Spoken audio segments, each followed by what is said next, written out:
Okay. Ready to go? Ready. Sure.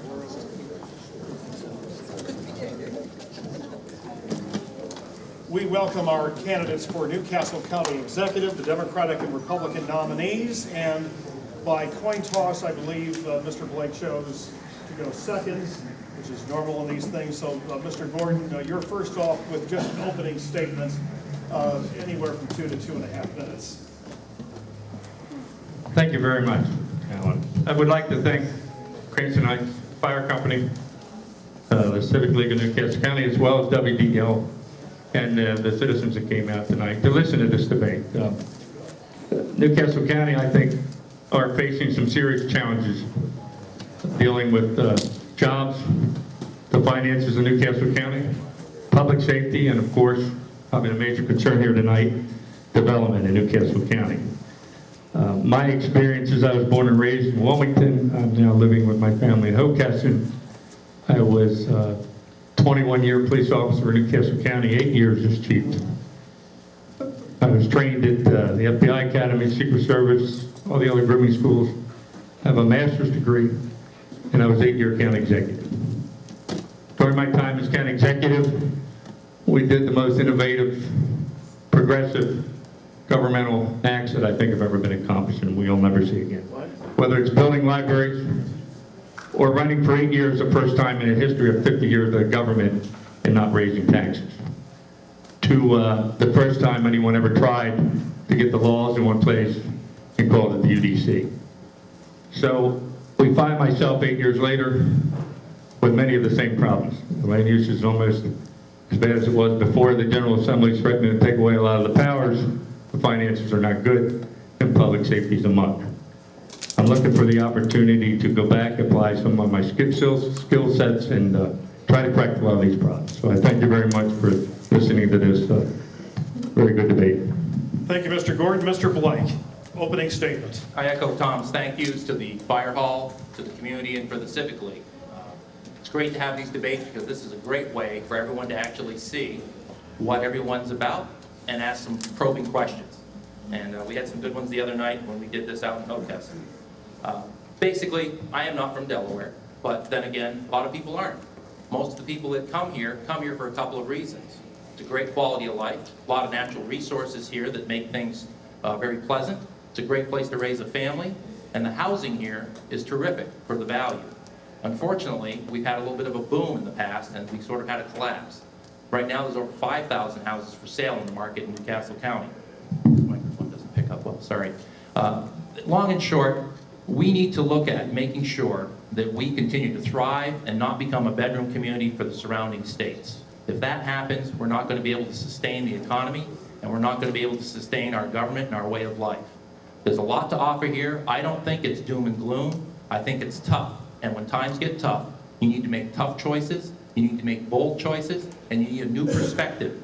And that's one of the things I bring to this. I've lived other places, and I've seen these same problems before. I went through them in Illinois, I went through them in the Northeast.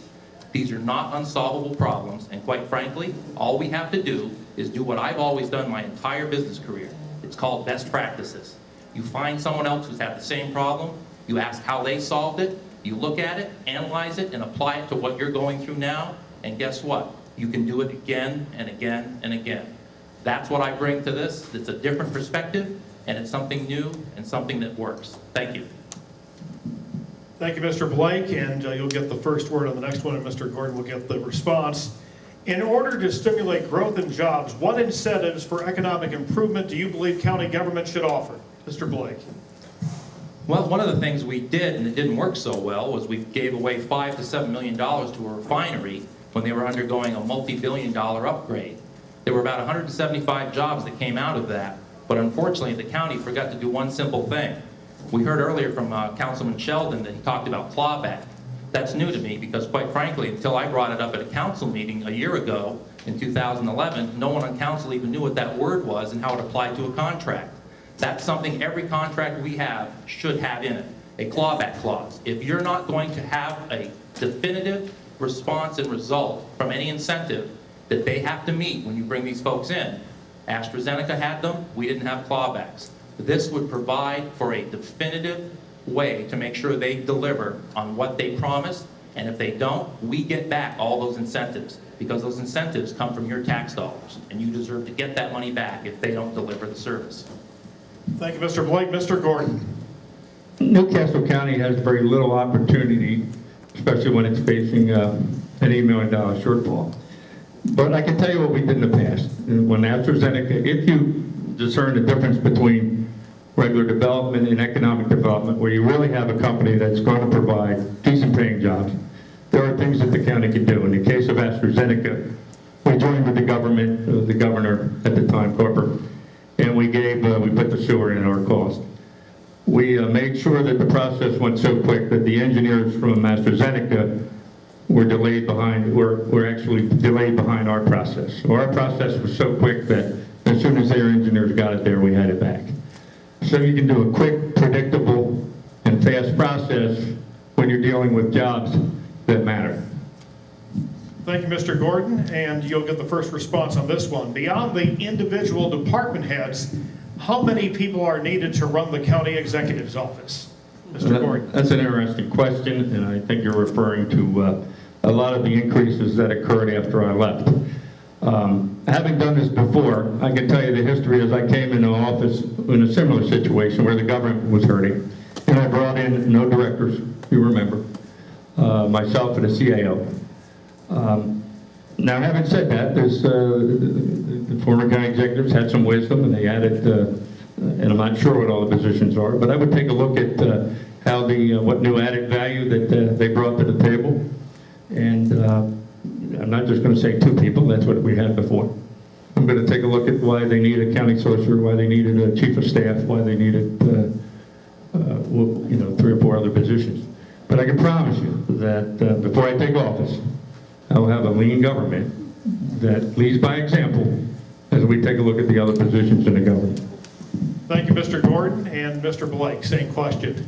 Well, I was working for a company, and I asked how many staff I had, and they said, counting you, 1.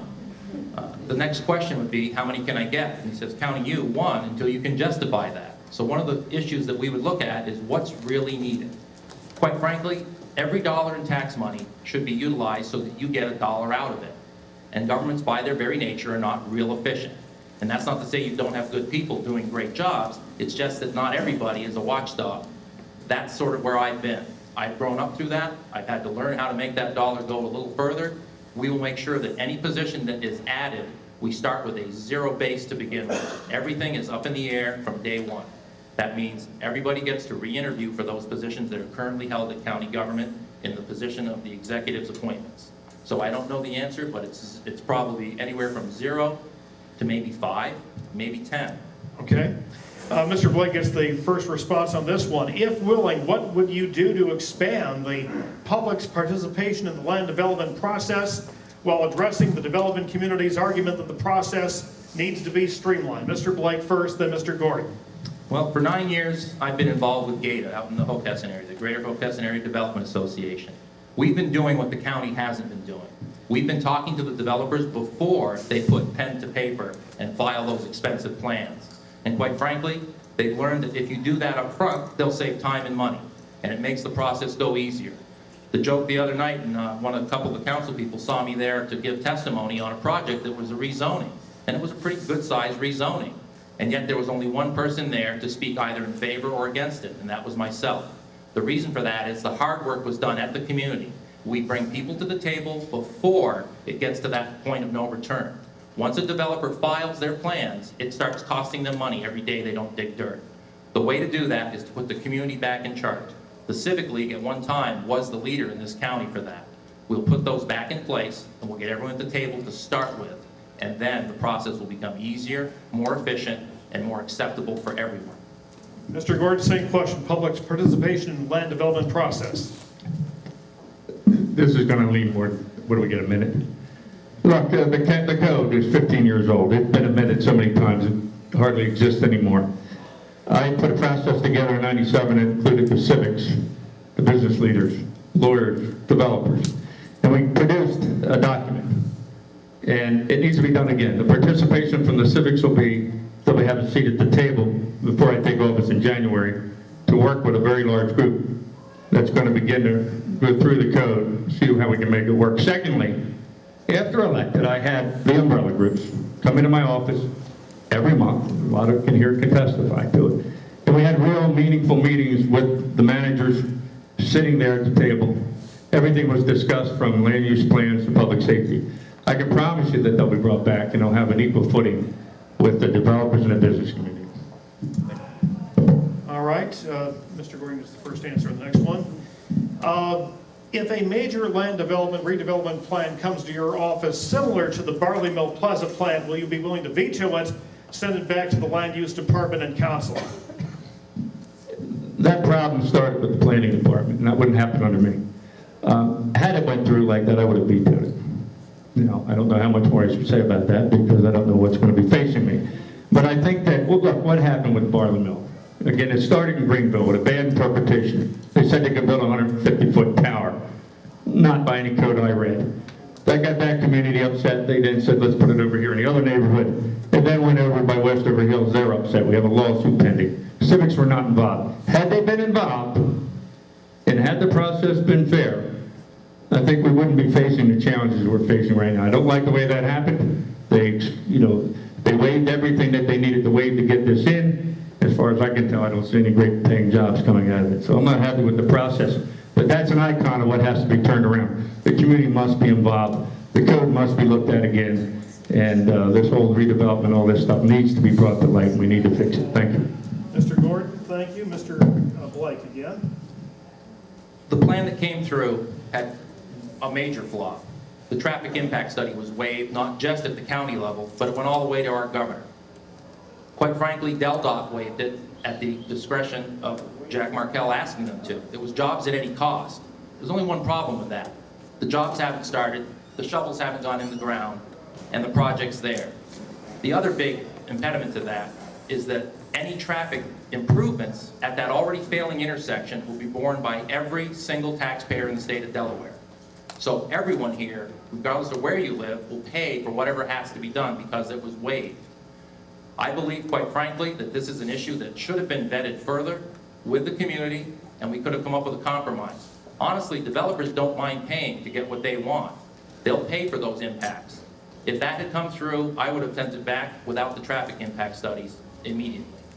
We could make it work forward. Thank you, Mr. Blake. Let me ask everybody, when Mr. Gordon talks, is he a little bit distorted? Yes.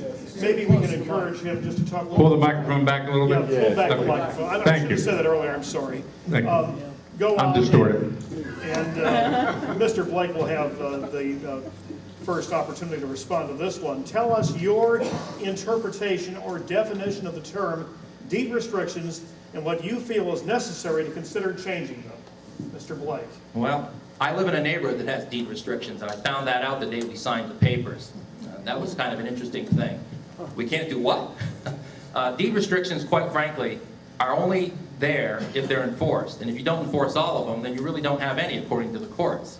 So deed restrictions mean no. They tell you what you can and what you can't do. And in some neighborhoods, we lived in one before where they actually deed restricted the color of your front door, which I thought was a little bit off until I saw the fluorescent green one go up as sort of an affront.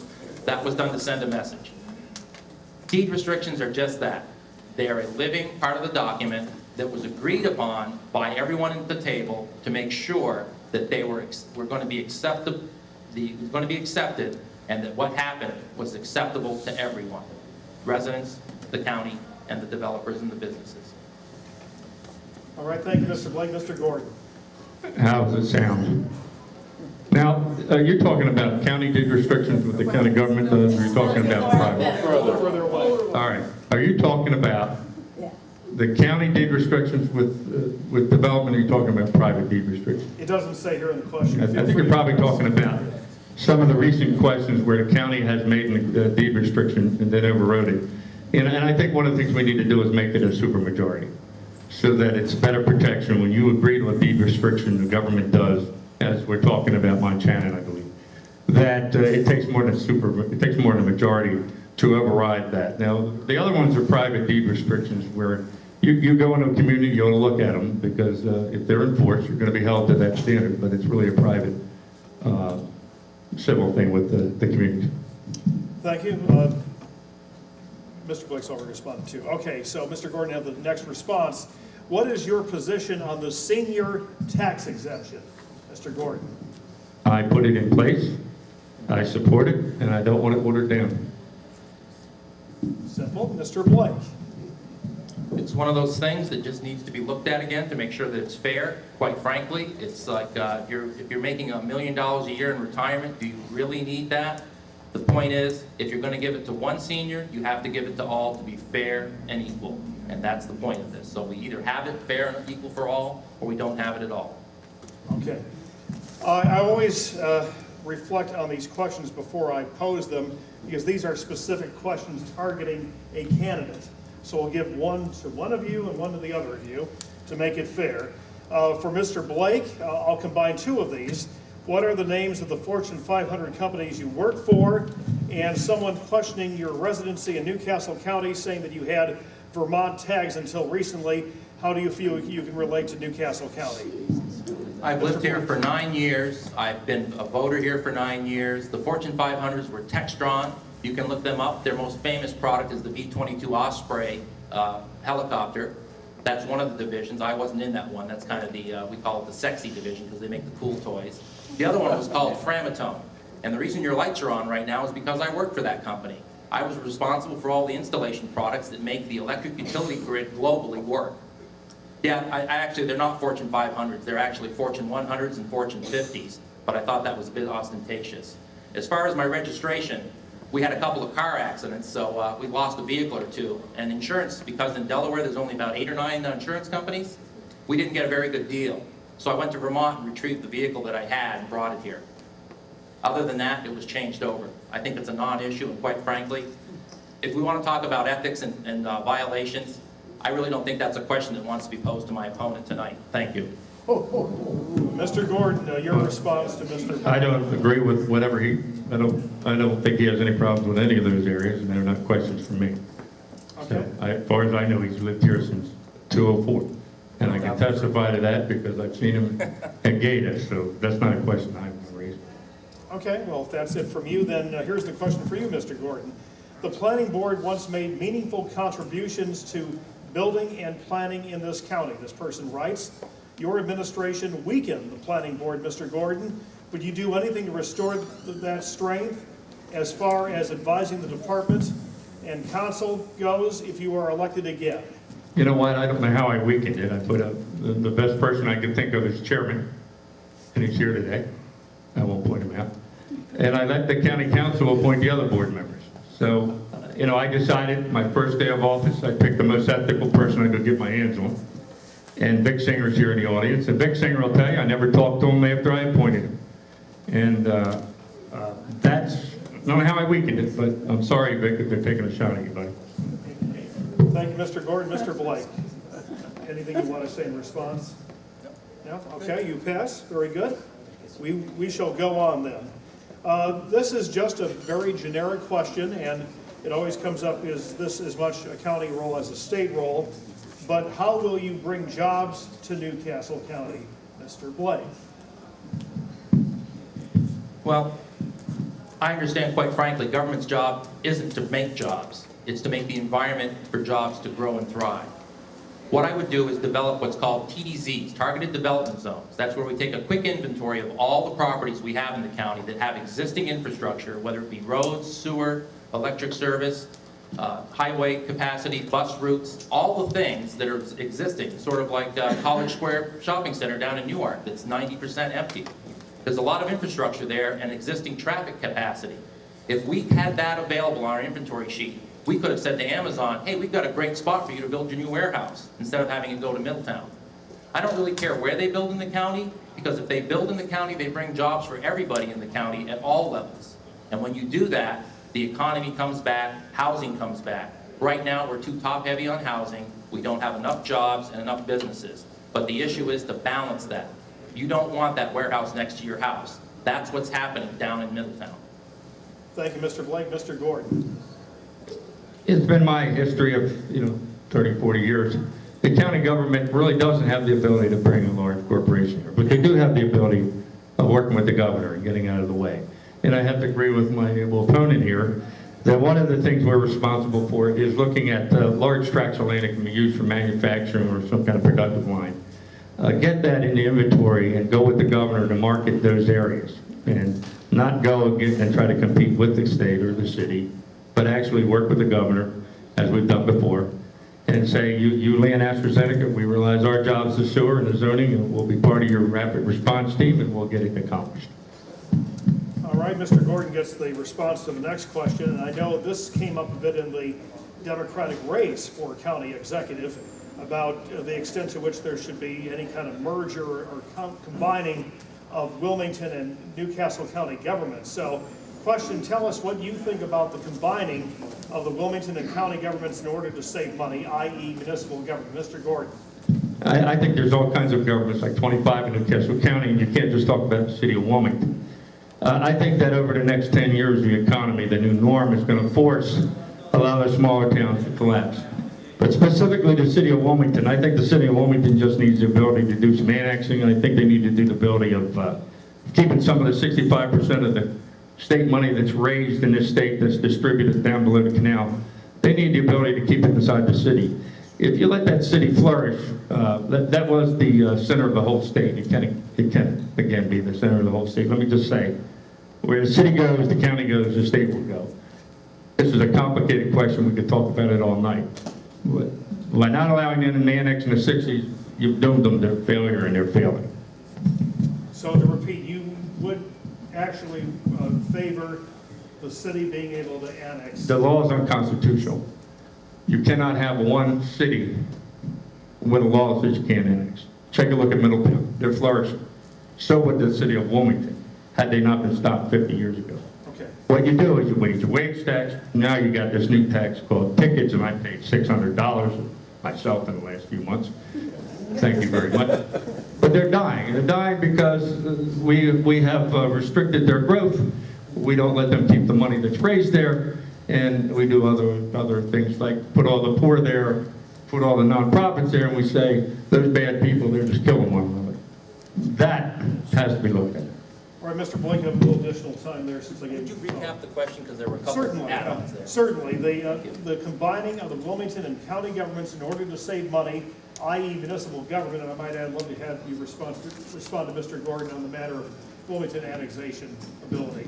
Well, I think the term is actually a metropolitan government. It was something that there was a speaker that came out from St. Louis a few months ago and talked about that. And he had sort of the perfect storm for that to occur out there. We don't have that. We don't have any parity right now in the services offered. The distance that has to be covered for the city of Wilmington when you take out the rivers is about 5 to 7 square miles. And then when you look at the county compared to that, it's much more vast. And yet the police forces are not that much different in size and scope. Some of the issues I'd say that we don't need to go to a metropolitan government, quite frankly, until we get our own houses in order, each the city and the county, is we could combine services with combined response on the police. We're in this firehouse. You don't think this is the only firehouse in all of Newcastle County, do you? No, they're all over the place because they're where they need to be to get to your house as soon as possible, or your business if there's a fire or an emergency. Yet we have individual police departments that don't really work real well together. We could take that and make that where they respond quickly, regardless of the badge or uniform they wear, and thereby get to your house or business in the event of a major crime. Quite frankly, that's a problem. And it's not a new idea. I grew up with it. It's sort of like when you went to your neighborhood and your mom told you to go out and play and you did something wrong and your friend's mom saw you. Guess whose mom was in charge of you right then? That's the same thing we can do. Do you really care which police officer shows up if you're being held up at gunpoint? I don't think so. The issue of what we could do is annexation. Quite frankly, I don't think you should allow anyone to annex more until they can control what they have. Well, we had an extension, so I just thought it would use up the Did you give the time. extension? Okay, thanks, Bill, All right, sorry. we'll probably have a rebuttal. Mr. Gordon wants to rebuttal. We'll give you a chance to talk some more. Mr. Gordon. You think Wilmington Police Department has a problem? They don't have a problem. They have a crime problem. It's because of poverty. It's because of no jobs. Wilmington Fire Department, you know, they need more money. It goes back to the things I talked about. I'm not advocating, I think you walk very slowly. For example, what would Governor Prince be like if the city and county got together and worked for an enterprise zone? What would Route 9 be like if we could all get together and work with an enterprise zone? Or Miller Road. I can tell you right now, It's crime-ridden, it's locked, and it's been barren for, Merchandise Mart sat there empty for 40 years now. I think there's a lot to do if we work together. You're not going to see a metropolitan government with two counties that are, with the county government that's broke and the city of Wilmington that's broke. And to think that somehow we could go in and help the city of Wilmington. Look, they do have cross jurisdictions. We wrote a crime plan that's going to dovetail with the mayor, and we're going to do good things cooperating, but it's bigger than that. Mr. Blake, want to say a little more to that? Well, I didn't say the city of Wilmington's police had a problem. I said the city had a problem. And that's sort of what the issue is. And quite frankly, the times that occurred in the past administrations when you could go down to Dover and say, we need a little more money, or we need an extra 0.5% transfer tax is gone.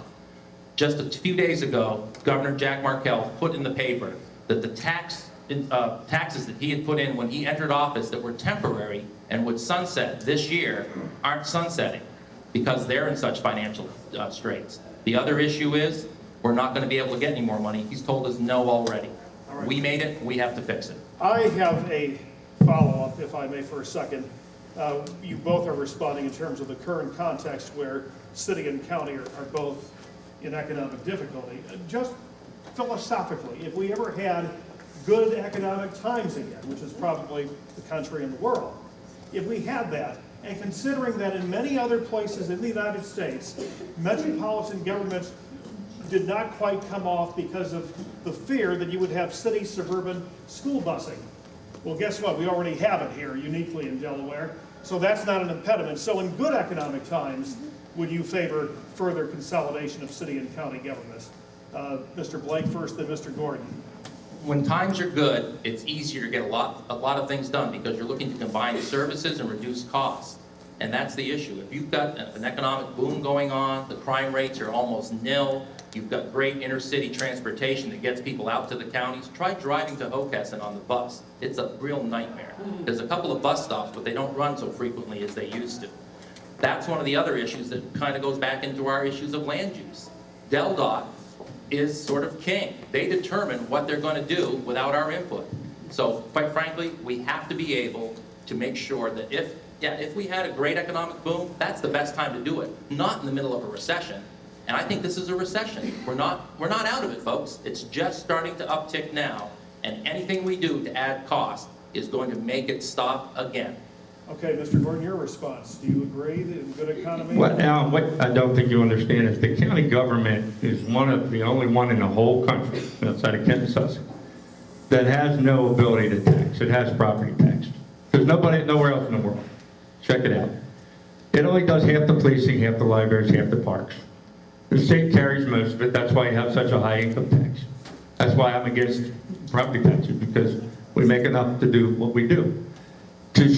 When you're comparing, and I was at that study at the Gold Ballroom, where they talked about metropolitan government, well, the city was a full-service city that had wage tax, income tax, and that's not the case here. If you want to do that, it has to be with the blessing of the state. Again, the model was, 50 years ago, a third of the money raised in the city goes to Kent, and a third goes to Sussex, because nobody lived there. Well, guess what? They're very rich. They don't pay for the police, they hardly pay for the library, hardly pay for anything down. They get a pretty good ride. It's a tale of two cities. Take a ride down, look at Rehoboth, and then look at Wilmington. Ask yourself, when is somebody going to look at this and say, maybe we ought to keep some of it up here and give it an opportunity to flourish? Because if we don't, the city goes, the county's going to go, and the state's going to go. So I'm not advocating. I'm going to force these discussions to take place in the next 4 years. Okay. Radical restructuring of the whole state is what you're saying. Absolutely. Okay, sir. Mr. Gordon, you'll get the answer to this one first. This is the same as we have for the county council president candidates. It is determined, let's say, that the only way we can bring county public safety back to full staffing is to raise revenue. If that is determined, either by taxes or fees, would you vote for those increases? Or in your case, would you approve those increases? There was a movement afoot a few years ago to do a public safety tax. Now that means you break off the property tax, you tax for police. Very dangerous, because you don't want to put the police out there on their own. I can tell you, I did the polling. People don't want to raise taxes for anything, including police. So what you have to force is, what's your priorities? My priorities are police. County makes X amount of money. They're going to go up to full staffing, and it's going to come from some other way. You don't want to go out and put the police out there on their own tax. I can tell you, it won't work. So you're going to force the government to pick its priority. My priority is going to be public safety. I'll find the money to get them to 370. We may not do all the things we used to do. We may not be able to build libraries right now until things straighten out. But you got to pick your priorities, as I did in '97. I may have a follow on that, but Mr. Blake, same question about taxes under any circumstances for full staffing public safety. Again, there's always another solution without having to tax. I had the fortunate opportunity to meet with the governor of Maine a few days ago, and he was talking about taxes and what they're trying to do, because his nearest neighbor has no income tax and no sales tax, and that's New Hampshire. And he says, try competing with that. It's really tough. He said the only way we can sustain our economic recovery is to get our tax to zero. Once you're at zero, it's really tough to put a tax back in. So I would agree, if we were to put a tax in, we're not going to see it go away. Quite frankly, it's deployment, it's the way the logistics of the systems work. Right now, the 911 center is separated. They're not even connected to one another unless they pop their head over the console to ask for help. That is such a simple thing that so many other states and counties and cities have already accomplished. Why are we so far behind? We can fix that, and we can redeploy those people to cover the serious crimes without having to add officers or increase taxes. And I'm against taxes, because quite frankly, once they're in, you can't get them out. Hey, Mr. Blake, you got the next response, and actually this is my follow to what Mr. Gordon said a moment ago. I think I'm correct in saying Mr. Gordon said, well, you know, we might not be able to build more libraries, implication being that we'll continue to operate what we've got. So my question simply becomes, as part of a radical financial restructuring, if you deem that necessary, would you do anything about existing libraries, shortening hours more, putting one in mothballs? I mean, if things really got bad, a second recession, what about libraries? Well, when things get bad, and I know a lot of people in this room use the libraries because they have free computer access, and quite frankly, they've got pretty nice computers too. That's not the thing to cut back on when times are tough. We should keep them open. We can use energy efficiencies. As a matter of fact, some of the suggestions I made were implemented in the new library retrofits: solar panels, efficient lighting, timer occupancy sensors. We can cut costs. One of the things we should have done when we were building these brand new libraries is we should have been putting paramedic and police substations in all of them. Instead, we have a centralized station for police, yet we have probably, what, 25 or 30 fire companies around the county? What's good for the fire company is good for your public safety and police officers. They can get there faster. Same with the paramedics. They're not all dispatched from one location. As a matter of fact, right out in this fire company is a Newcastle County paramedic crew ready to go. That's the way you do it. When you're going to rebuild infrastructure, make it maximized so that everything you need from that county tax dollar is utilized to the best of its ability.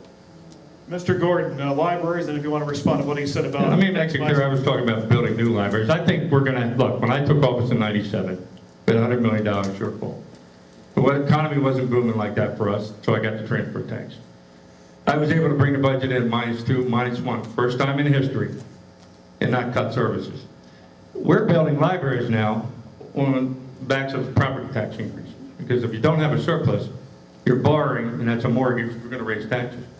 So I plan on putting together a great team, trying to find out what our priorities are, going in, doing savings where I can, but I wouldn't be building until I had a surplus. Now, I'm certainly not going to cut the times, or I'm going to fight not to cut the times of our libraries that I built. Built some beautiful libraries, and I think they're very, very needed. But I can tell you that there's probably a lot of programs that have taken place in the last 8 years that maybe are not that beneficial, and we're going to have to prioritize. Because the other option is, we had a 54% tax increase in the last 8 years. We had a 70% sewer in a time where the economy was dying. And we can't allow that kind of thinking to take place. I think Mr. Blake wants to respond.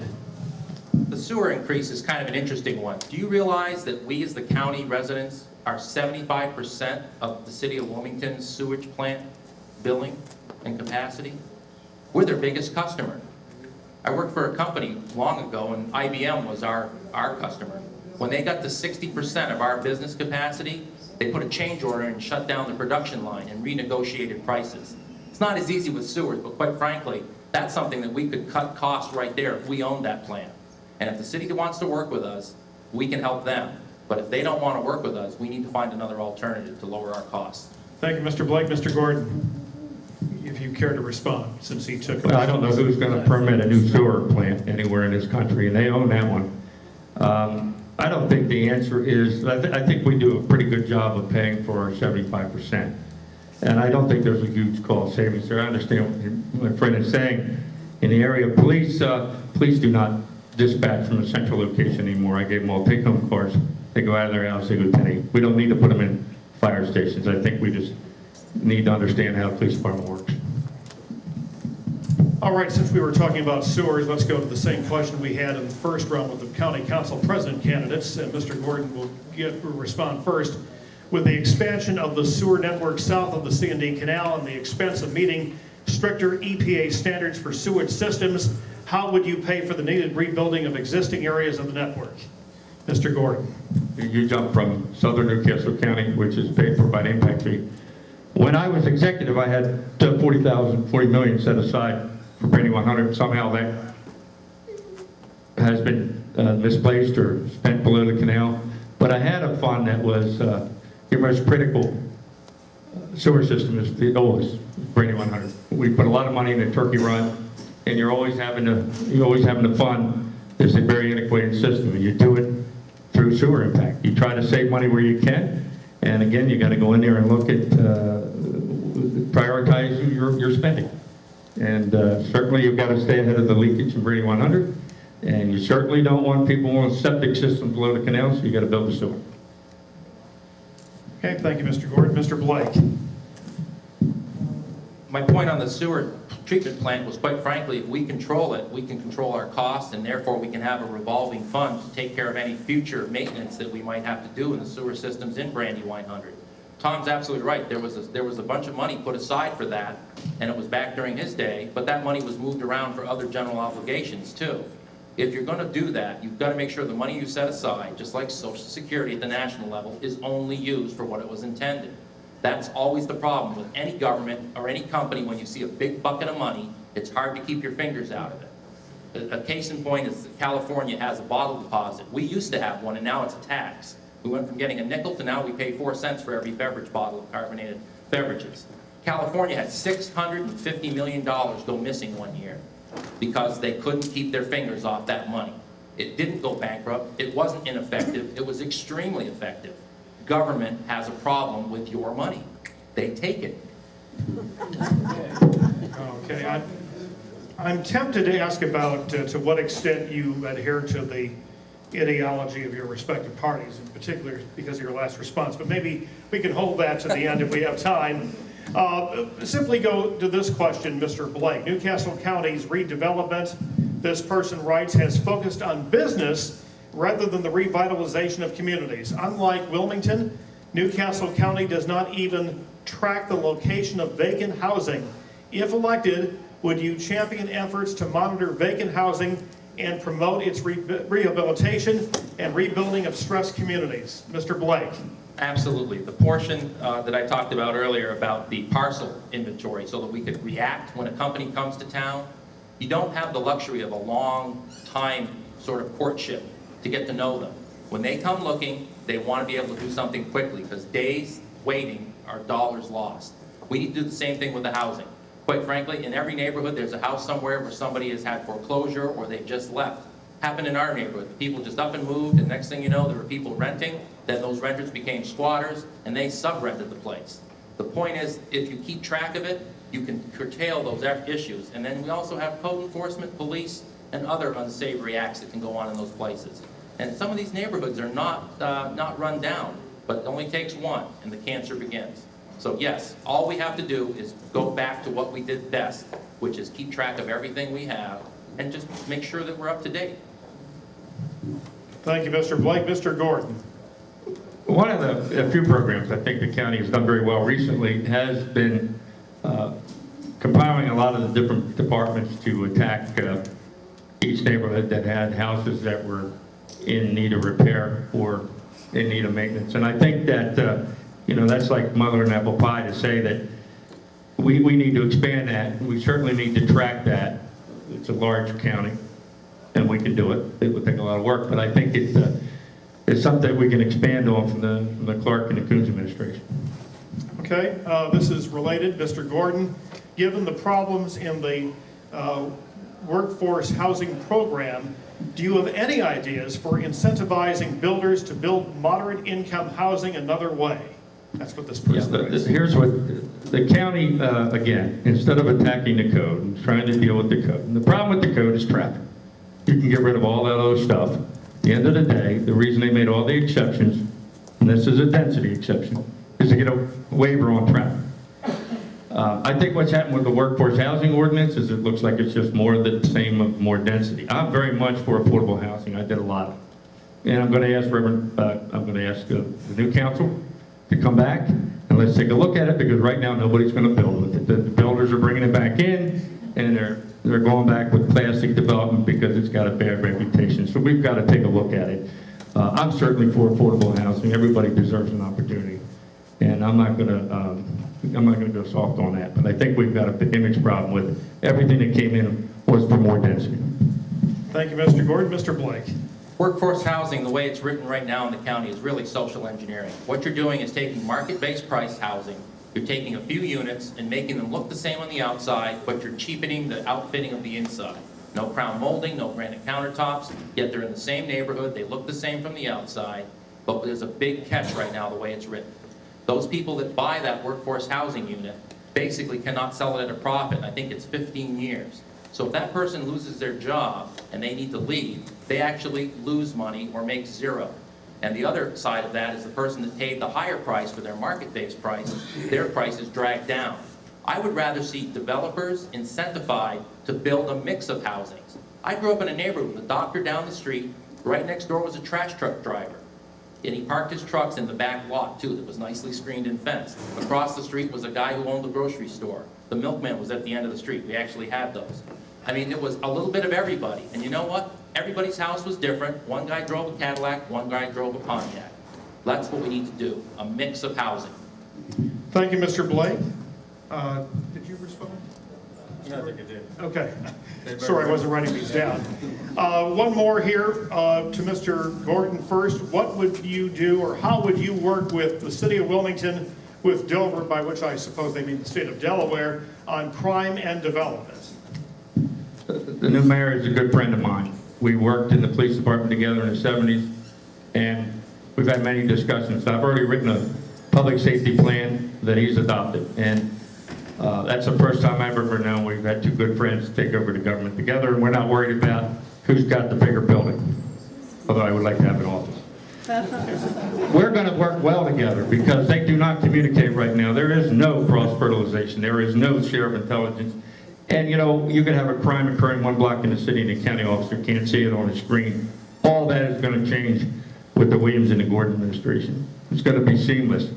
And you're going to see two police departments acting as one immediately.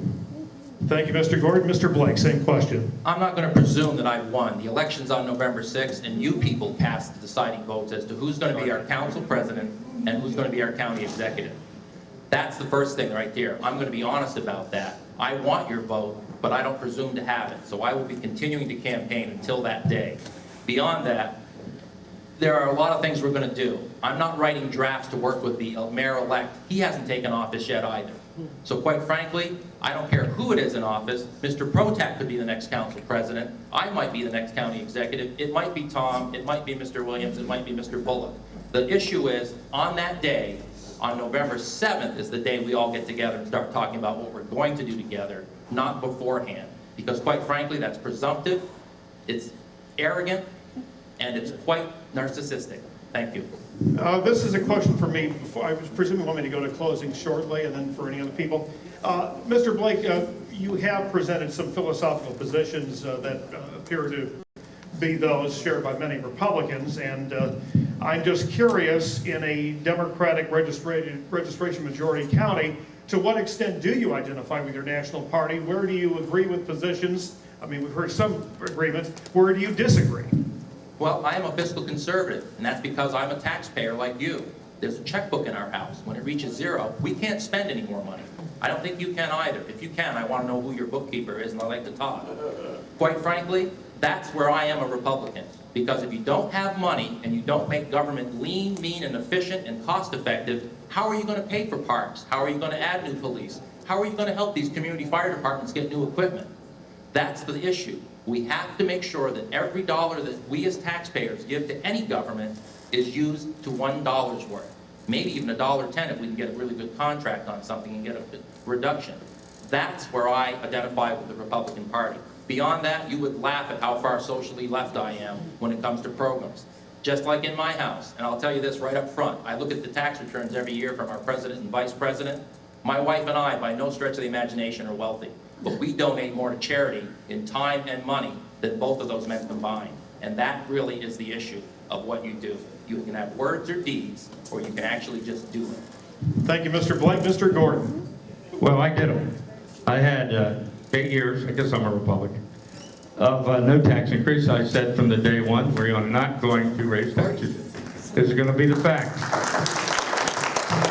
First time in history, nobody could understand how we could do it, and we did it.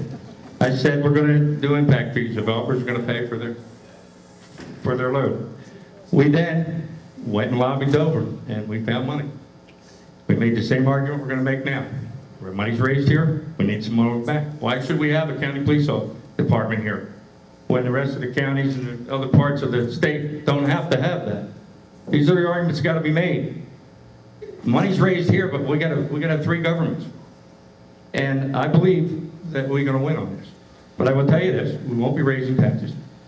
I'm going to work very hard to make this government run efficiently and effectively. I've done it once, and I'll do it again. Mr. Blake, do you want to respond to Mr. Gordon? I wish that we're back when Tom was in office, because there was a lot of money around then. There was a lot of money in Dover, and when Tom went to ask, they had plenty to give. I'm going to refer back. Uncle Jack and Uncle Sam have already said, we don't have any more. You got yourself into this, you're going to have to get yourself out of it. And by that, it's all of us here collectively. We can do it, and I don't think that we need to do a tax increase. And I can tell you right now, I've inherited 2 losing positions in business. They told me, get rid of this division, it's a money loser. 3 months later, I said there was a problem that wasn't being addressed. In 6 months, we turned it around. At the end of the year, it was profitable. I know how to read a budget and a spreadsheet, and we can make it work. Thank you. Hey, Mr. Gordon, you want to respond to Mr. Blake finally here before we go to closings? Look, they made the same arguments in '97. There's no money there. There is money. It's being made up here. And I know things are a lot tougher for the state right now. I've looked at the de facto numbers. They're going south. We've lost everything here. We lost automobile plants. We lost 27,000 DuPont employees. We lost all the major banking. And everything coming right now is minimum wage. That's why we're not buying houses. That's why the housing market doesn't come back. That doesn't come back, the county's not going to come back. So it doesn't make sense. We may have a smaller government. We're going to have to economize. But we cannot afford to raise taxes in this economy. I'm sorry, I have to ask a follow. You almost seem to be suggesting, Mr. Gordon, that the state's economy is perhaps more awful than the Markell administration. Now you're going to get me in trouble. I'm sorry? Now you're going to get me in trouble. I think that things are very tough right now, and I don't see, and I'm going to work very hard with, if I'm elected. I can tell you one thing. I have a chance of being elected, but Mayor Williams is elected. I don't know. I think those bets, if anybody wants to bet me that he doesn't become the next mayor, I'd like to have those odds. But look, we lost a lot of great manufacturing jobs. We've got to replace it with some of those jobs that a person can afford to buy a house and a home, and that's not happening. We got to work together to make that happen. I think Governor Markell is doing the best he can right now for the lot that he was given when he took office. So don't try to get me in any more trouble than that, please. I can do it all by myself to screw this election up. And Mr. Blake, I think we can assume you would say that Mr. Markell is not doing as much a job as his Republican challenger might be able to. Well, when you say, I think the quote the other day that Jack Markell made when they were having the governor's debate was, if Mr. Craig had his others, this plant would be sitting vacant. And last I checked, the GM plant is still vacant, so I would agree with that. That's the problem. We've lost a lot of jobs. We need to do a better job of making this environment in Newcastle County attractive to employers. We already have a great advantage by having no sales tax. Why the riverfront hasn't become Rehoboth South is beyond me. That's something that we already have, major arteries and 3 states with sales taxes that are just through the roof. We could attract people here with nothing but retail in that area and revitalize downtown. There's always another way, and we've got the land to do it right there already with the infrastructure. All right, closing statements. Mr. Gordon, because go next. coin tossed. No, Was that what we had? Oh, okay. The opposite of what they. Oh, what was it? Okay. I stand corrected. Then Mr. Blake goes first. Well, I want to thank the Civic League. I want to thank Alan for coming out. You did a great job as moderator, and especially you for coming out, because there's a lot better things you could be doing tonight. The good news is we're less than 3 weeks away, and this will all be a distant memory. And on the 7th, we all wake up and begin our lives and see what we can do to make it better. I want to thank you for your time tonight. I think that I have shown you that I have some ideas that haven't been brought up before, and I can tell you there's a lot more. We have the ability with the people in the county and around us to help us make this the way it was once again. We can keep having a great quality of life. We can have a wonderful economy again and jobs. All we need to do is provide solutions and bring those businesses here. And when I say that, it's not as hard as it sounds. And I don't agree that the county's in dire straits financially. I've looked at the checkbooks and I've looked at the online documents. And you know what? For all that Paul Clark didn't do so well, from some people's opinion, they actually did pretty well financially. So we're not in as bad a shape right now as people would think. And if we can turn things around further, we'll be in better shape next year.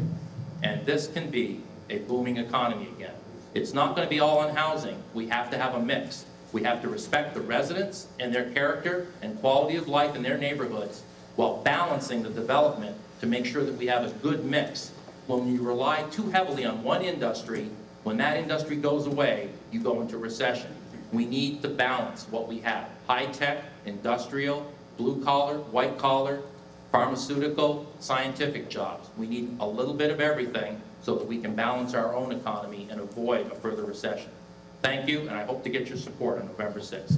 Thank you, Mr. Blake. Mr. Gordon, the final statement. I too would like to thank everyone for being here, and my able opponent, who I think is a good man, and he has a lot of great ideas, very smart, and I've known him for at least 8 years, and I consider him a good friend.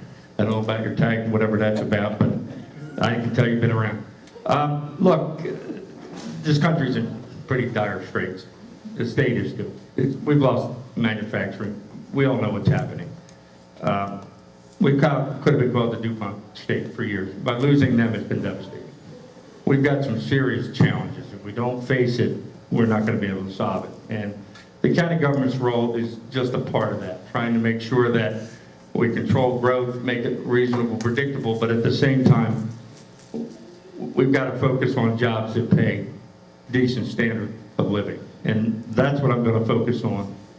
I'm going to be applying my skills in public safety to maximize deployment and how we work with all the towns, including the city of Wilmington, with our great police department.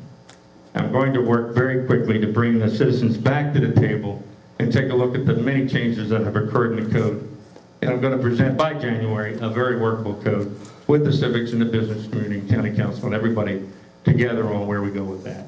I will work very hard as I did before, and I hope to make the same kind of accomplishments. And all I can do is tell you I will try. I have the experience, and I ask you for your vote. Thank you very much.